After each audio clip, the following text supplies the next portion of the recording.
So let's talk about some of the top trade deadline fits. We're going to go over Mark Feinsand's picks. And the Yankees may have gotten some good news.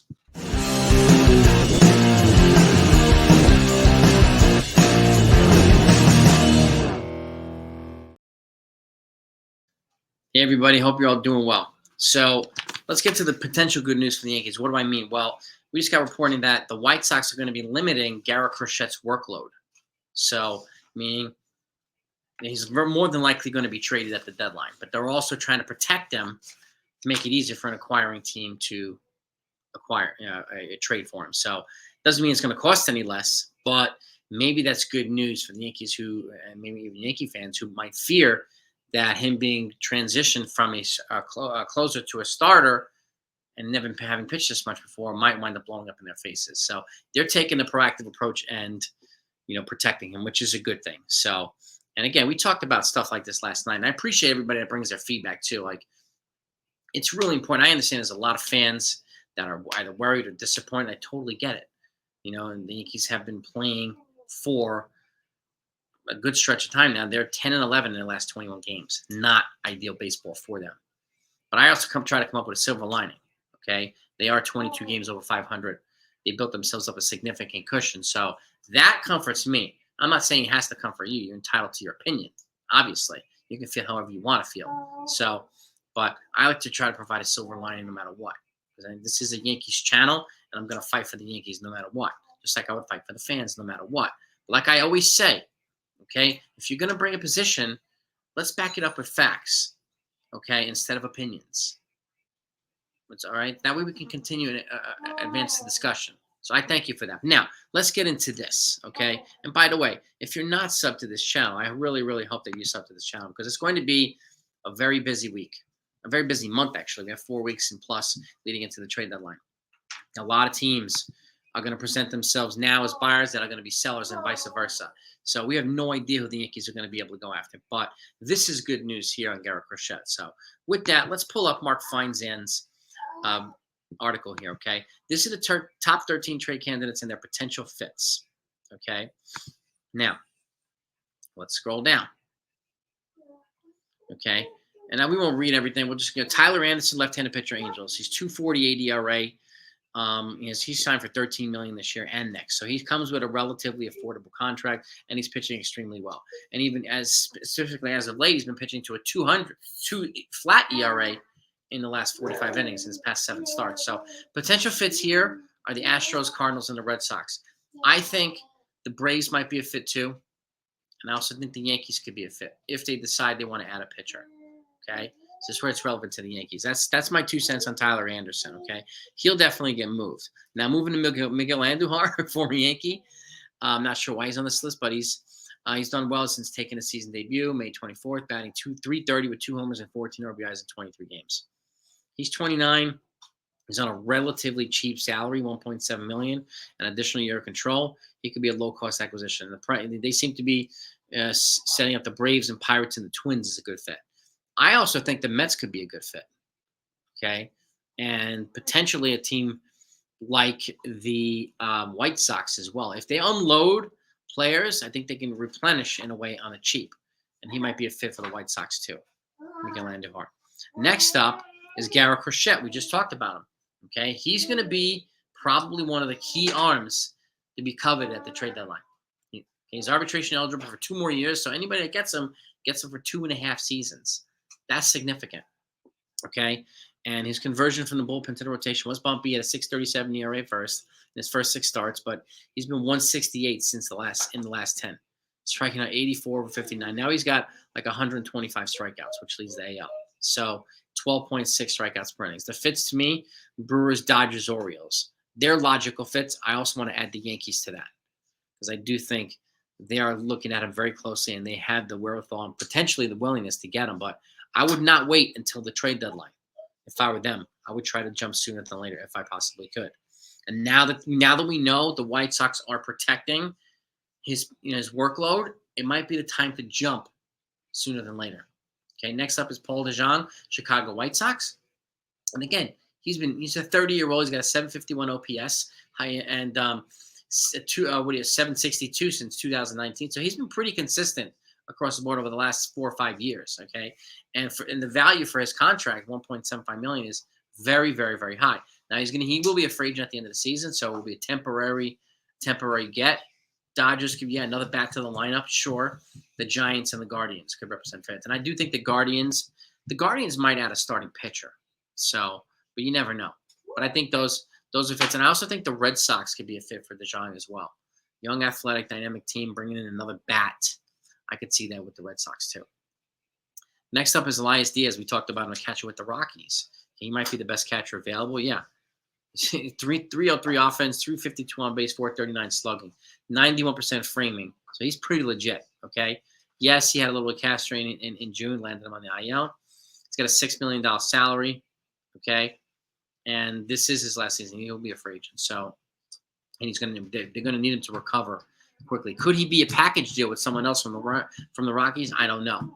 The Cubs and the Guardians and Tigers represent fits. And I do think, and I said this before, if the Yankees want to upgrade a catcher, I would be more than willing to move Jose Trevino and bring in a guy like Elias Diaz if we're not going to call up a kid like Agustin Ramirez to platoon with Austin Wells. So I think the Yankees, I want to add to this as well.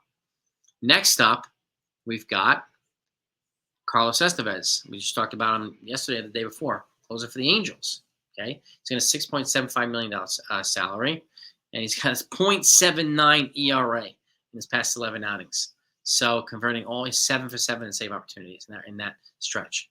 Okay, he's pitched in setup roles, now in a closer, which does make him a prime back of the bullpen piece. So Mariners, Royals, and Yankees, I think, represent good fits. I also think the Mets could represent a good fit. And I also think the Astros could be a good fit. And they've been bludgeoned with starting pitching. So they might want to boost the bullpen or something like that where they can too. So I would add the Astros to this list for Carlos Estevez. Okay. Next up is Erick Fedde. He's been talked about quite a bit too.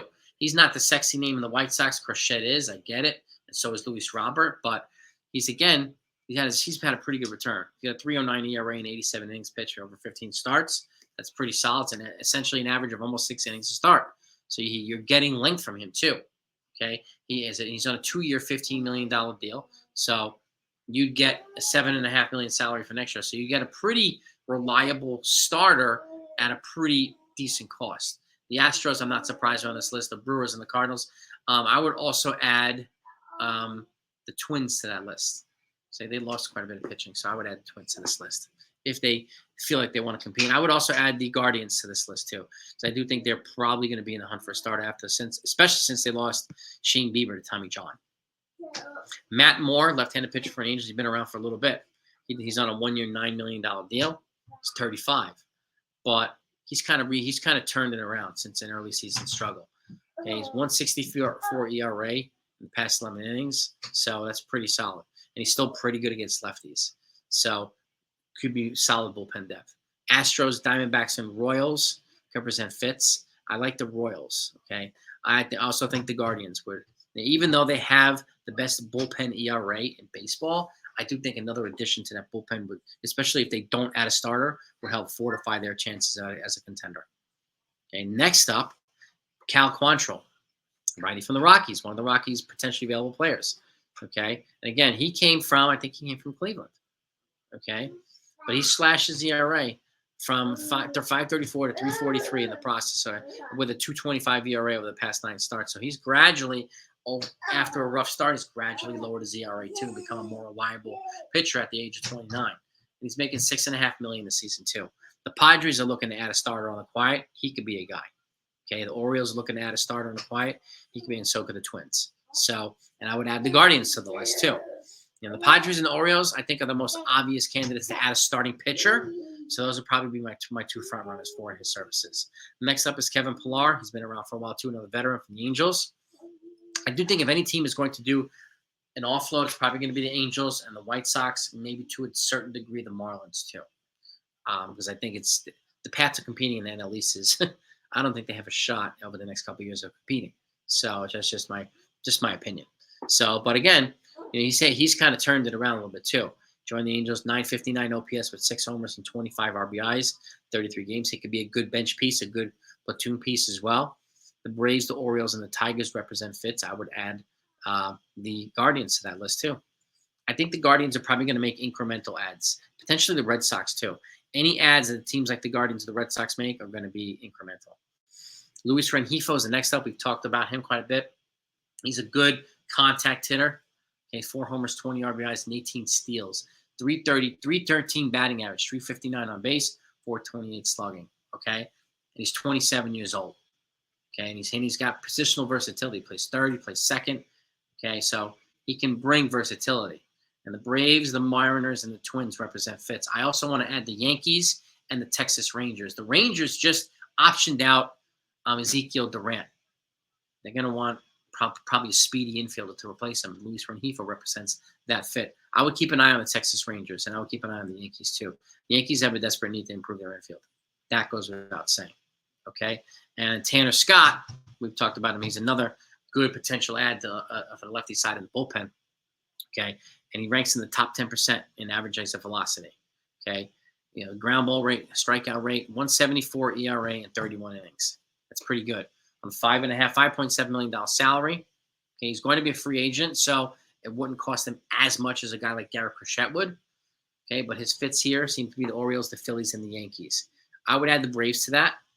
Okay, and these teams in the NL East, I think, you know, the Marlins are in a good position too. Like, well, I don't know if they want to help teams in the NL East, but they could probably create a bidding war and get a team in their division to overpay for him. So I would add the Braves to this too. And I do think he's a good fit for the Yankees too. And the Yankees would definitely, you know, be served well if they brought him in. And then we got Andrew Vaughn, 26-year-old first baseman from the White Sox. Okay, he's a very intriguing trade trip too. One of the more intriguing. And again, he's not a sexy fit, but again, he's on a $3.25 million salary. He's arbitration eligible for 2 more seasons. So like Garrett Crochet, he's got 2 more years after this season. So him and Crochet are not going to be free agents until 2027. Those are the types of controllable years that teams trade for, okay? And he's not going to generate the type of return that a Christian Walker would, right, from Diamondbacks. He's not as offensively prolific, but he is hitting 289, 336 on base, 528 slugging. That's an 864 OPS, 9 homers and 27 ribbies. So he's pretty productive. And again, he hits righty, he throws righty too. And the Astros, the Mariners, and the Yankees represent his fits. I would look out for the Mets. If the Mets wind up trading Pete Alonso, I think Andrew Vaughn will represent a fit at first base for the Mets too. You know, and I don't think, you know, at this point, in all honesty, you know, let's close this out because that was the last one. I don't think that the Astros or the Mets will go without a first baseman. So if the Mets trade Alonso, I think, you know, they're going to replace Alonso with a pretty decent first baseman. But I'm not sure right now. Like I said, the teams that I thought were sellers could become buyers now. So it's going to be an interesting. And I left out a lot of players. I'm going to save those for my MLB Trade Deadline predictions. I've got special guests joining me for that one. That's going to be a fun video. Okay, so stay tuned, gang. We'll wait until we get a little bit closer to the deadline so we have a better idea. If people are added to the list, I want to add them for you as well. But stay tuned. But let me know what your thoughts are on this. Load up the comments. If you have any other fits for these players, let me know. Talk to y'all later.